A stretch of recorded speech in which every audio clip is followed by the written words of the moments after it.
Bienvenue au podcast de la NFL, l'assistant coach. Moi, je me présente, mon nom c'est Julien Gagnon et je suis avec Marc-André Morisseau.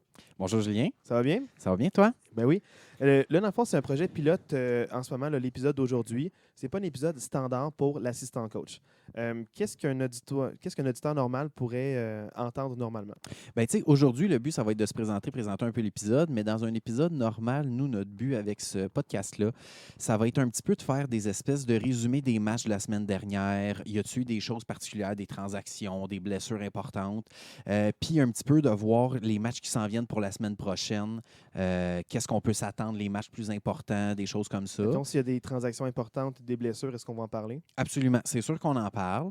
Ce qu'on ne parlera pas, par contre, ce qui est pour nous, on se sent moins expert dans ce sujet-là, c'est le fantasy football. On sent qu'il y a d'autres podcasts qui peuvent traiter de ça.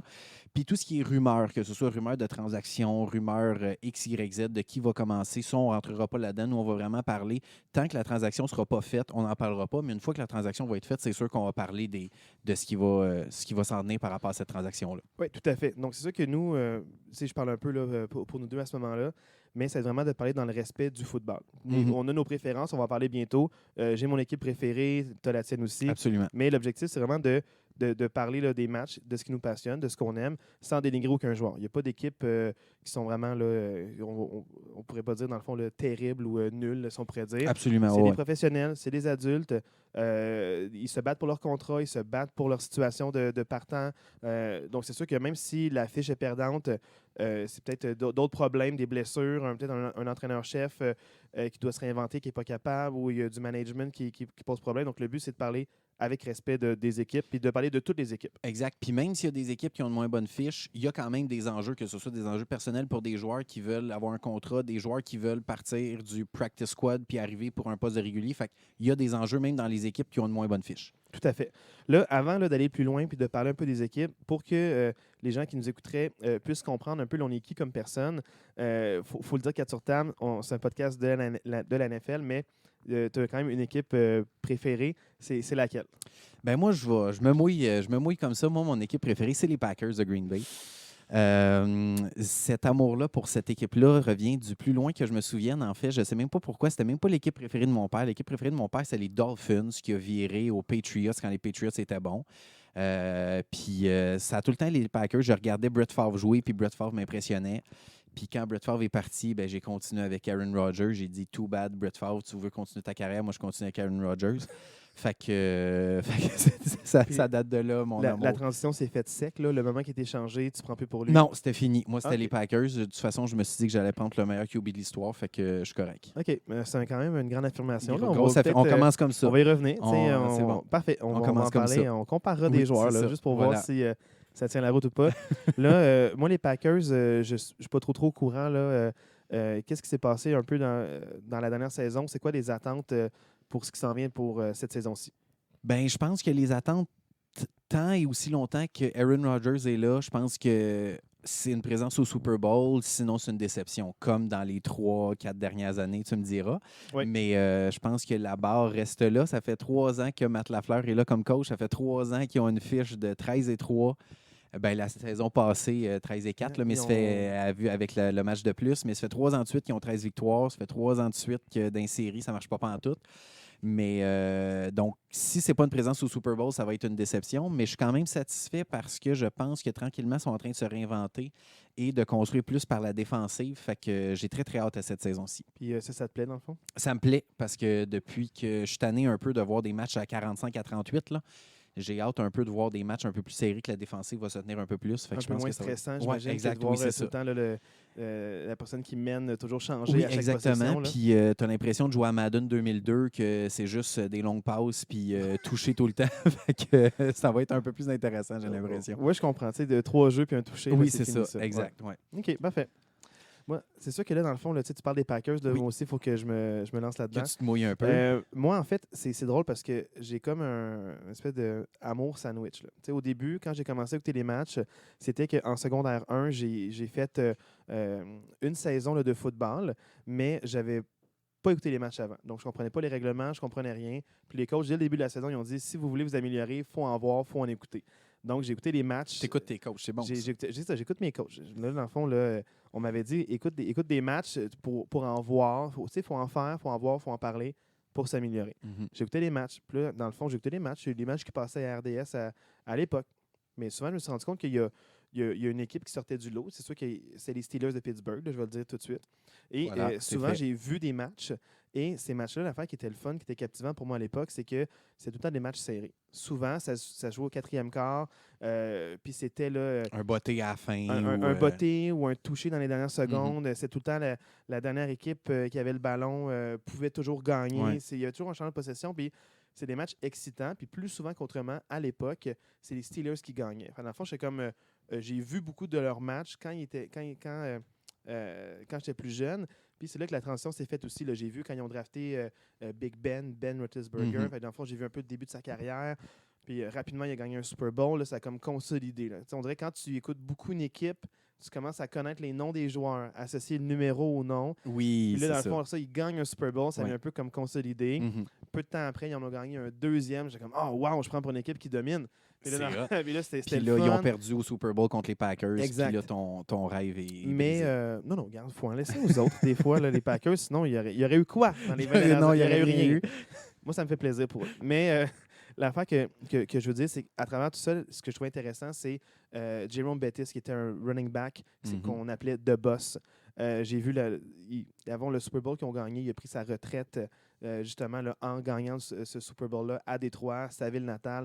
Donc, ultimement, toutes ces histoires-là aussi, ça vient un peu romancer le football, puis ça rend ça intéressant. Connaître les humains derrière les joueurs, je trouve ça vraiment fascinant, je trouve ça vraiment intéressant. Il se passe toutes sortes d'histoires positives, d'histoires moins positives aussi. Il y a des histoires d'horreur aussi, je veux pas qu'ils se passent, mais c'est quand même partie de cette ligue-là. Il y a tellement d'humains. Là. On parle de 53 joueurs par équipe. Ouais. Donc, c'est sûr que moi, c'est les Steelers qui m'emballent. Et comme défi, là, cette année, là, c'est vraiment le fun parce que j'ai pas connu ça quand Big Ben a été drafté parce que je comprenais pas le football à l'époque. À ce moment-là, puis Big Ben a été là. Ça fait combien de temps qu'il y a une bonne douzaine d'années qu'il était là? En fait, blessure, pas blessure, on va dire 17 ans. On va 17 dire, ans quand même, 17 saisons. Il était temps qu'il prenne sa retraite. Ils ont reconstruit son bras au complet. Ça a quasiment rendu un bras robotique. Là, un peu plus, ils mettent des règlements pour qu'il ne puisse plus lancer avec ce bras-là puis qu'il change pour la gauche. Mais là, ce qui se passe, c'est qu'il y a une transition. Puis ça aurait été encore une lutte encore plus sévère ou chaude. Parce que qu'est-ce qui se passe, c'est que durant la saison morte, ils ont signé Mitchell Trubisky, qui était anciennement le partant pour les Bears, ancien choix de premier tour. Ils ont aussi, il y a 2 ans, ils avaient fait une transaction pour Dwayne Haskins, qui est un ancien choix de premier tour. Ça s'est mal passé à cause de un peu de trop grands parties ou de dépenses d'argent dans certains clubs. Ça ne marchait pas avec... le talent est là, mais l'investissement personnel... Exactement. Il y avait problème en dehors du terrain. Malheureusement, Dwayne Haskins, il y a eu un accident là, cet été, là, justement, ça a fait les manchettes. Peu de temps au retour quand la saison a comme relancé. Mitchell Trubisky en Floride a dit à tout le monde, ceux qui veulent se pratiquer avant la saison reparte, venez me voir. Il y avait des entraînements, puis suite à un de ces entraînements, quand il retournait chez lui, il y a une panne sur le bord de l'autoroute, puis il a essayé de traverser l'autoroute. On ne sait pas trop pourquoi il a essayé de traverser l'autoroute, puis il a été happé par un camion. Ah, ça, c'est Donc, fou, ça. Il était extrêmement jeune. Peu importe ses écarts de conduite, tragique, ça reste que c'est extrêmement tragique. On souhaite ça à personne. Donc, moi, j'aurais espéré voir cette lutte-là encore plus chaude parce que je voyais ça avec Mitchell Trubisky, avec Dwayne Haskins, avec Mason Rudolph. Qui est là aussi. Puis là, en plus, ils ont drafté Kenny Pickett comme choix de 28e tour en fin de première ronde. J'aurais aimé ça voir cette lutte à 4-là. Fait que malheureusement, les circonstances ont fait qu'il y a eu un accident terrible, un accident grave, un accident mortel d'ailleurs. Donc, même à ça fait quand même que pour les Steelers, c'est intéressant, mais ça aurait pu être encore plus intéressant avec tous ces anciens choix de premier tour-là qui veulent un peu faire leur nom, avoir un deuxième souffle à leur carrière. Autant pour Mason Rudolph, qui n'est pas un choix de premier tour, mais qui veut quand même dire j'ai été le backup. Puis c'est quand même lui qui a pris la place de Ben dans les blessures dans les dernières années. Exactement. Il n'a pas mal fait, mais il n'a pas bien fait. Exact, c'est ça. On sent qu'il était très limité. On sent que c'était quand même un backup. Tu peux être confortable avec lui, mais très, très, très limité. Pas beaucoup de points produits. La défensive va voler des matchs quand il était là. Donc, ils ont une fiche de 8-8. C'est quand même la grande force des Steelers aussi, leur défensive. Exactement. Une bonne défensive, ça reste historique. Plus difficile l'année passée contre la course. Beaucoup trop de blessés beaucoup trop de linebackers blessés ou des gens vraiment qui étaient, tu vois, qui n'étaient pas en état. Ils ont eu des matchs très, très, très difficiles aussi. Et ça fait qu'ils ont terminé avec une fiche, genre, je pense, 28e contre la course là, l'année passée. Au début de la saison, ça se passait super bien, mais suite à certaines blessures en défensive, là, ça a vraiment fait mal. Donc, on n'était plus capable d'arrêter le jeu au sol. J'espère que cette année, là, les gens sont en santé. Espérons. Et on espère. Au football, on ne sait jamais. Au football, on ne sait jamais, mais je trouve que les Steelers, je trouve ça fascinant. Je trouve ça fascinant de voir cette lutte-là. Puis, c'est quelque chose que je n'avais pas fait avant, mais j'ai regardé des matchs pré-saison. Je sais que c'est des matchs pas d'enjeu, mais j'ai regardé les matchs précédents parce que je voulais voir qu'est-ce qui se passe. Pour les QB, dans le fond. Pour les QB, qu'est-ce qui se passe avec Kenny Pickett. Et là, c'est là que je me suis rendu compte qu'il y a tout un monde là, que j'ignorais parce que j'écoutais des matchs qui ont un enjeu. Pas beaucoup de matchs, ça rend ça pertinent. Un par semaine, oui. Il y en a 17 maintenant, un par semaine. Ça se joue là, à une victoire ou une défaite, là, qui va faire les séries ou pas. Et je me suis dit, mais là, je veux voir un peu la transition, mais souvent les matchs préliminaires, peut-être on accorde moins d'importance.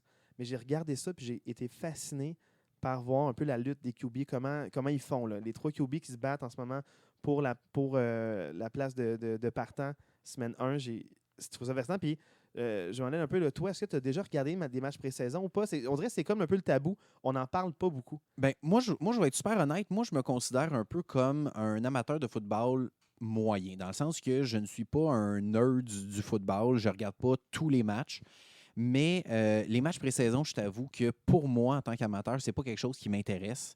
Dans le sens que même pour mon équipe, je sais que toi, tu sais, pré-saison, tu as parlé des Steelers, je ne sais pas si tu regardes les matchs des autres équipes, mais moi, même les matchs des Packers, je t'avoue que c'est pas quelque chose qui m'intéresse. C'est peut-être à cause de la réalité des Packers aussi que Aaron Rodgers n'a pas joué de match pré-saison. Ça fait 5 ans qu'il n'a pas joué de match pré-saison.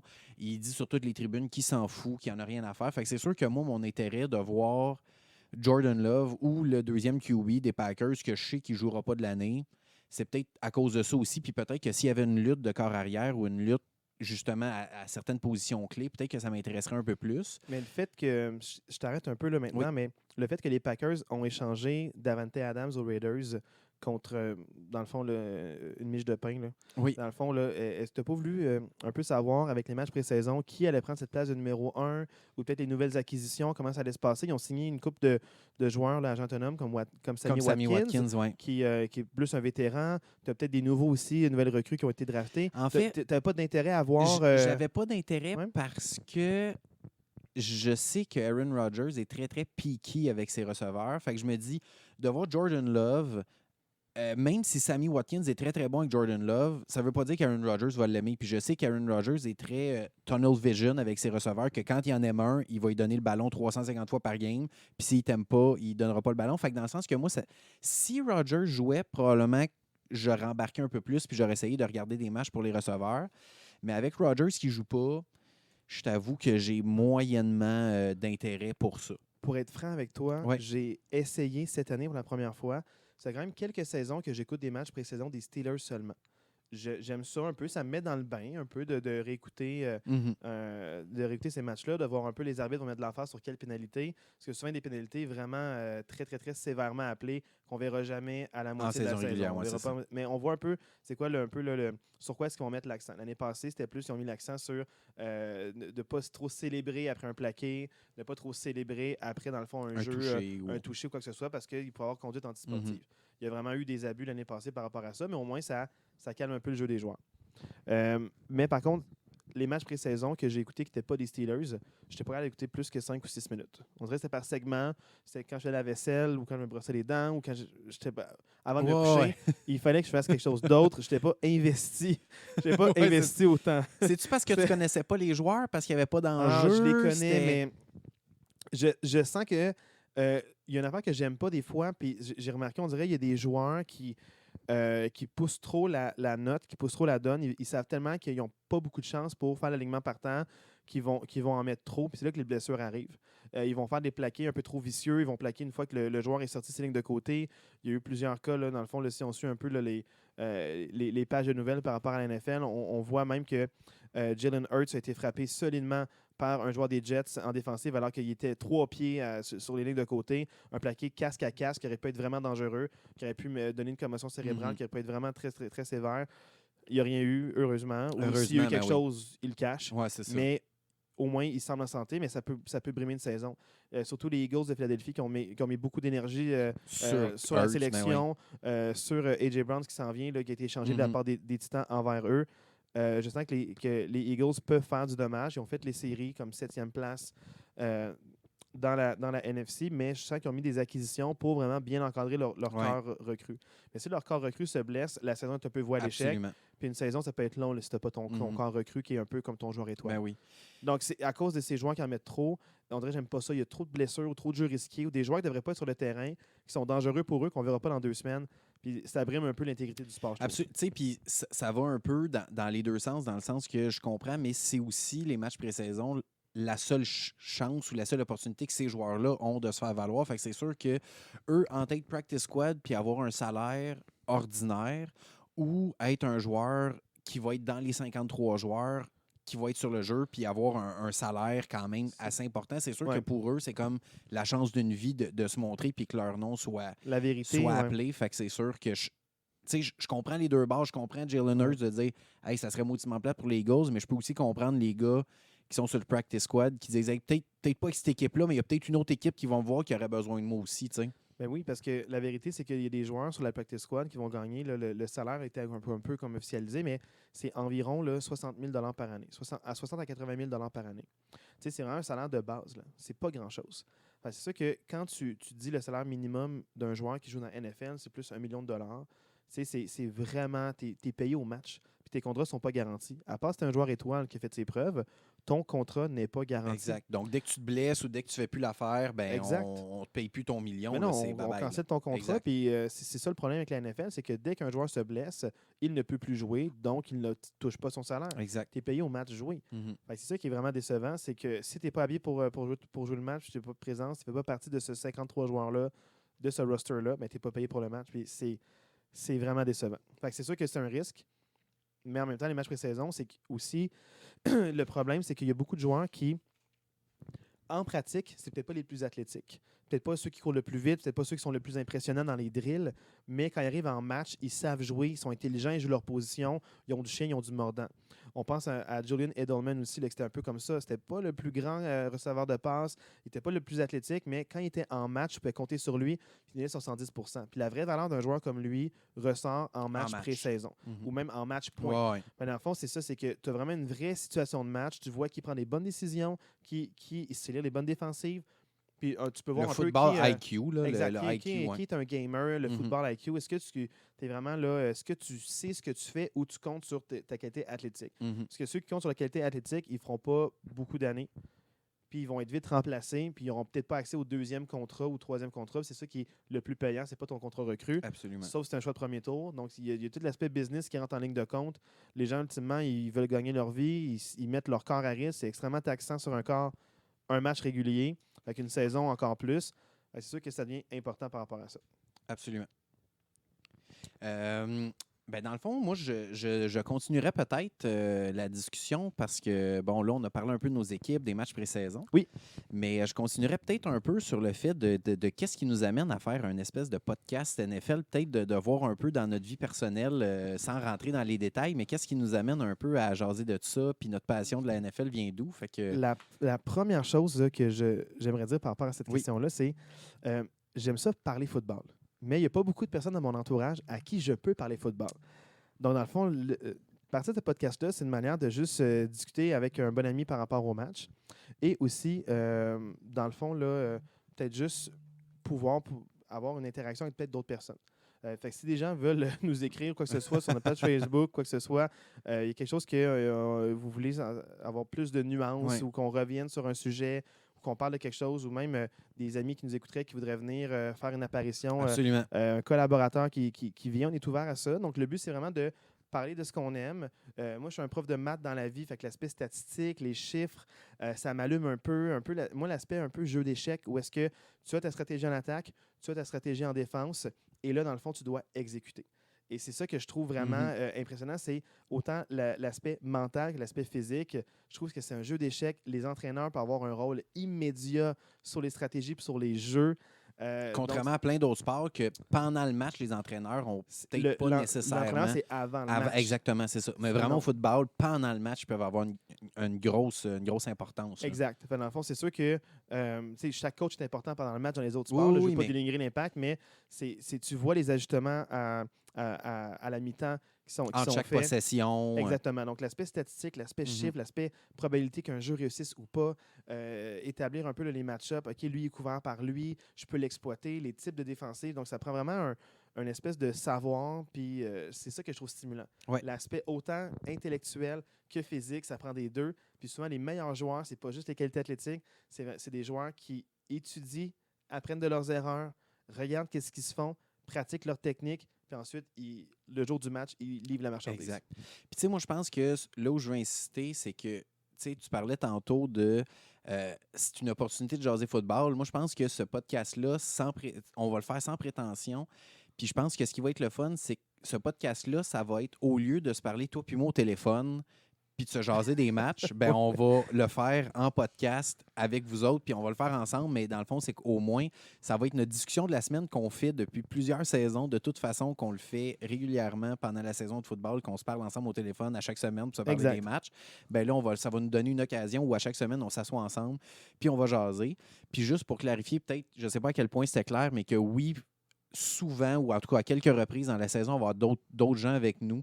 On peut penser peut-être à différentes personnes, là, mais il y a peut-être... Exact. On ne veut pas les nommer pour pas mettre de pression pour leur pas mettre de pression à personne, ouais. Mais on risque d'avoir des gens avec nous là, au fil des semaines qui vont venir jaser avec nous puis se joindre à la discussion. Puis pour souligner un peu l'épisode d'aujourd'hui, en quel point il est différent, c'est que là, en ce moment, le jour où on se parle, on est le lundi, le 29 août.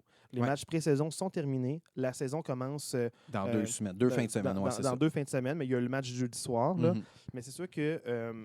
la pré-saison est terminée. Il va y avoir les coupures bientôt qui vont se passer.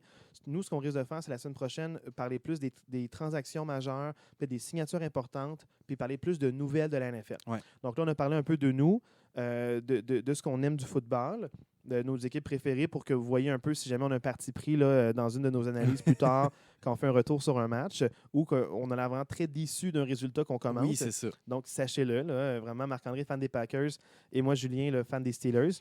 Donc, gardez ça en tête. Ouais. Sinon, ce que je dirais, c'est peut-être plus aussi que durant une semaine régulière, on va vraiment commencer par les matchs qui ont eu lieu puis l'incidence que ça va avoir sur la suite de la saison. Fait que notre but, c'est un peu voir un peu les projections, mais notre but, c'est pas d'argumenter sur c'est qui la meilleure équipe. On veut pas faire des top 5. La NFL vient de déposer son top 100 des joueurs classés selon je ne sais pas trop quels critères. C'est ça. Si les gens débattent de j'aurais dû être premier ou deuxième. Non, le but, c'est pas de créer de top 5. Le but, c'est pas de faire des pronostics de qui sera au Super Bowl ou qui fait les séries, mais c'est vraiment de commenter, puis d'analyser, puis de voir qu'est-ce que nous, on a vu par rapport à ces matchs-là. Puis je vais faire un peu d'analyse de suite à ce résultat-là, qu'est-ce que ça projette pour la suite? Qu'est-ce que ça implique? Je pense que, comme on s'était dit aussi, je pense que notre but, c'est pas non plus de faire une liste d'épicerie. De dire, bon, ben là, le match entre les Bengals et les Ravens est terminé 32-24. On parle des matchs qu'on aura vus. Exact. Ça se peut qu'une semaine, on ne parle pas du tout de certaines équipes parce que, bon, pour X, Y, Z raison, ça peut, par rapport au temps, par rapport aux implications, il y aura moins d'implications, on aura jugé moins important de parler de ces équipes-là. Mais notre but, c'est qu'au fil de la saison, on traite de toutes les équipes, que ce soit une équipe qui a une fiche parfaite ou que ce soit une équipe qui n'a aucune victoire dans l'année. On va traiter toutes les équipes dans nos semaines, dans nos différentes semaines. Exact. Puis, c'est ça. Fait que, c'est vraiment de parler des matchs importants. Puis, je pense que ce qui est important à dire pour ceux qui vont nous écouter aussi, c'est que nous, le plan, ça va être d'enregistrer à chaque début de semaine. Tout à fait. Pour que ce soit disponible là, en ligne au milieu de la semaine, là, autour du mercredi, pour que vous puissiez au moins avoir l'épisode avant les matchs du dimanche. Puis, une de nos intentions aussi, c'est que si jamais vous écoutez des matchs puis vous voulez réagir avec quelqu'un parce que votre entourage s'en fout un peu de votre opinion, vous pouvez nous écouter pour voir qu'est-ce qu'on a pensé de ces matchs-là. Mais aussi, c'est que si jamais vous vous dites « Ah, si je ne suis pas fan de la NFL ou d'une équipe en particulier, mais je m'intéresse à ce sport-là. » on va toujours vous conseiller un match. Mettons, s'il y a un match à ne pas manquer la semaine prochaine, on va vous le présenter et on va vous dire pourquoi. C'est quoi les enjeux? Comme ça, quand vous allez voir le match, et pouvoir vous dire OK, je comprends un peu plus l'enjeu de ce qui se passe. Peut-être que c'est deux équipes qui sont invaincues, une équipe qui a 2 défaites de suite, ils se battent pour une place en série éliminatoire. C'est un jeune corps recru qui veut faire ses preuves. Donc, peu importe la raison, On va vous expliquer pourquoi on pense que ce match-là va être intéressant. Vaut la peine d'être regardé. Vaut la en fin peine de d'être semaine. vu. Ouais. C'est soit deux bonnes attaques qui s'affrontent, deux bonnes défensives, à quoi s'attendre. Puis ici, on a été surpris du résultat aussi. Parce que des fois, on a nos attentes, mais entre les attentes et ce qui s'en vient, ça peut être un peu plus différent. Mhm. Dans le fond, on peut dire, Ben oui. c'est un match ultra défensif, puis ça finit 45-49. On ne sait Ouais, pas. ouais. Donc, c'est sûr qu'on veut mettre un peu, je sais pas, d'excitation ou de hype sur des matchs qui vont avoir lieu, Mhm. sans avoir la prétention de qui va gagner, qui va pas gagner. On n'est pas là pour parier Non, c'est ça. personne non plus. Autre chose que j'aurais envie peut-être d'élaborer là, un peu, c'est, on a parlé un peu du nom, mais l'assistant coach. Pourquoi l'assistant coach, Marc-André? Peux-tu nous expliquer un petit peu? Moi, je pense que ça vient un peu du fait de... tu sais, moi, encore une fois, tu sais, quand je dis qu'on le fait sans prétention, moi, j'ai jamais joué au football, je n'ai jamais entraîné au football. Donc, tu sais, j'ai pas baigné dans ce milieu-là. Sauf que j'ai quand même été entraîneur-chef au baseball pendant très longtemps. J'ai quand même entraîné niveau Bantam 2A à Montréal. Et puis, dans le fond, pourquoi on en est venu avec l'espèce de titre assistant-coach? C'est justement ça, c'est que Julien, à un moment donné, je t'ai demandé de venir coacher avec moi puis de devenir mon assistant. Fait que tu étais mon assistant-coach. Fait que c'est un peu de là que c'est venu. Puis de dire justement qu'on le fait sans prétention, que même si Julien il avait jamais coaché au baseball, j'ai demandé, hey, ça te tente-tu de venir coacher avec moi parce que tu avais des bases. Je te laisserai expliquer après tes bases viennent d'où par rapport au coaching. Mais tu sais, sans prétention de dire, hey, viens coacher avec moi comme assistant, puis on verra où ce que ça donne. Puis finalement, on a passé un bel été ensemble. Ça a été super cool. Fait que je pense que c'est un peu ça d'essayer de se dire que même si on n'est pas des experts, on se lance là-dedans, puis on y va avec notre... Parce que je pense que aussi avec ton background de sportif, ce que tu parlais du fait que tu as coaché, mais tu as été quand même catcher aussi au baseball avant d'entraîner. Ouais. Puis en tant que catcher, tu étais un peu le corps arrière de la défensive. C'est toi un peu qui gère les positions. C'est toi qui appelle les jeux pour le lanceur aussi. Donc c'est sûr que tu avais une connaissance puis tu avais un souci du détail pour le sport. Oui, ça c'est sûr. Donc tu n'étais pas juste entraîneur-chef parce que par passion, parce que ton enfant joue pour l'équipe. Tu étais vraiment entraîneur-chef parce que tu aimais le sport, tu avais un souci du détail. Puis tu as vu ce souci-là du détail parce que moi, je coachais de l'improvisation. Moi, c'est ça un peu comme mon parcours. Je fais beaucoup d'improvisation, jouer, arbitrer, coacher. Puis j'ai adoré coacher. On est enseignant les deux, on aime être pédagogue. Donc, c'est sûr qu'on valorise beaucoup le fait que si tu sais quelque chose, c'est le fun de le partager, ce savoir-là. Puis le vulgariser pour que les gens comprennent. Exactement. Donc, notre but, c'est vraiment de faire sans prétention, d'où l'assistant coach. On n'a pas la prétention d'être... d'avoir la science infuse, d'avoir la meilleure opinion, mais on a une opinion, on est des fans, on veut parler dans le respect. Donc, si jamais c'est ça qui vous allume, vous pouvez nous écouter. Puis si jamais c'est pas ça qui vous allume, allez sur vos podcasts de fantasy football pour voir quel joueur va vous faire le plus de points possible. Mais on a vraiment on est vraiment énervé par rapport à ça. C'est un projet qui se passe depuis longtemps. Et vraiment, là, j'aimerais ça dire merci à ceux qui ont rendu possible le podcast. Donc, il y a vraiment 2 personnes qui nous ont aidés. Olivier Péloquin, infographe, donc qui a fait le logo plus au propre que vous pouvez voir si jamais vous écoutez sur YouTube. L'image a été faite par un infographiste professionnel. Yes. Merci à Olivier Péloquin. Puis aussi, merci beaucoup là, à mon beau-frère Anthony Assaf pour le prêt du matériel, donc la console, les micros, les fils, donc tout ce qu'il faut pour pouvoir enregistrer avec une qualité meilleure qu'un cellulaire. Yes! Donc, disons-le. Je veux quand même mentionner un merci à Simon Paquette aussi qui a réfléchi à tout ça, qui a participé au brainstorm, puis qu'on va sûrement voir là, dans les prochaines semaines. On va voir, mais il s'est pris un cours à l'UQAM au moment où on compte enregistrer. Bravo, champion. Ça fait 6 mois qu'on se parle de ça, qu'on se dit qu'on tourne les mardis soirs, puis lui, il se prend un cours à l'UQAM le mardi soir. Bravo, champion. Il n'y a pas de jugement parce qu'il a choisi son éducation, puis en tant que prof, en tant que pédagogue, je salue ça. Tout à fait. Absolument. Donc, voilà. Donc, en fait, j'espère que l'écoute vous aura plu. On se reparle la semaine prochaine là, pour les nouvelles, les transactions. Donc, il y a eu beaucoup de mouvements dans la saison morte. On va faire un petit topo des mouvements de personnel, autant entraîneur-chef que de joueurs, qui on pense qu'ils vont avoir un impact pour les équipes à venir. Absolument. Puis juste dire en terminant que cet épisode-là, c'est un pilote. Fait que, si vous avez des commentaires, des idées, des suggestions, on a notre page Facebook, l'assistant coach. Aussi, si vous voulez nous écrire, on a un courriel, l'assistantcoachpodcast@gmail.com. Fait que n'hésitez pas si vous voulez participer. L'assistant coach, est-ce qu'il y a un apostrophe? Il n'y a pas d'apostrophe, c'est LASSI comme l'assistant coach. L'assistant coach podcast, onetake@gmail.com. Super, merci coach. Ça fait plaisir, merci coach. On se revoit la semaine prochaine. Yes.